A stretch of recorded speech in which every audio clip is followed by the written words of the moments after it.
And lastly, why is it necessary to give them a pre-ground pellet mix instead of letting the hens get their food the natural way? Well, you can let them get their food the natural way. We've done that. The natural way being scratching just foraging, out right? In the yard, and that's a great way. Our chickens actually do that.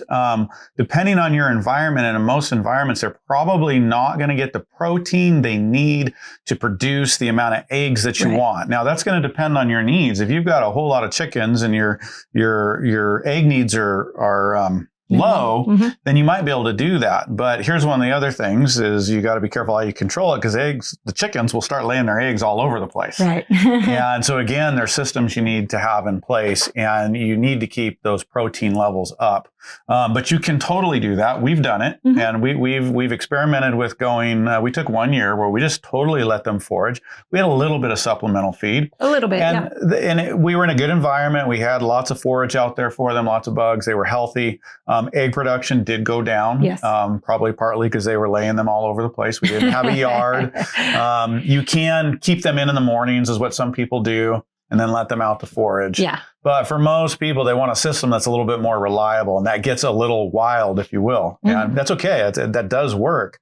You just may not get a consistent egg production the same as if you blend that, which is what we do, blending those protein feeds, those good quality feeds with a good coop, and yet still letting them get out and range. Well, I think you just touched on two really important things right there. And one is that if you do that, if you go to just all natural forage feed for the chickens, you're going to need a lot more chickens to get you the same amount of eggs as if you were doing a higher production model with a high protein feed.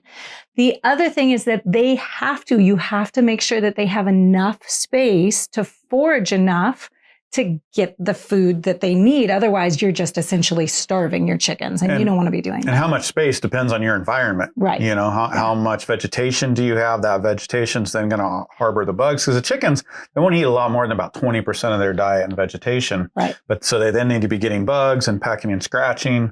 And you need the space for that. Yeah. So one thing I want to end with here, though, is that while, we do feed them a high protein mix, we also want to make sure that they can free range or get out in the natural environment. We want to move away from just having a chicken coop with a dirt lot and just feeding them a pellet feed or a grain feed. That is not the best thing for the chicken. It's very good for them, even if they're not getting all of their feed, to get out into nature and to be able to eat some plant matter and to be able to scratch and find some bugs. That just makes them healthier and is good for them. Right. Yeah. Absolutely.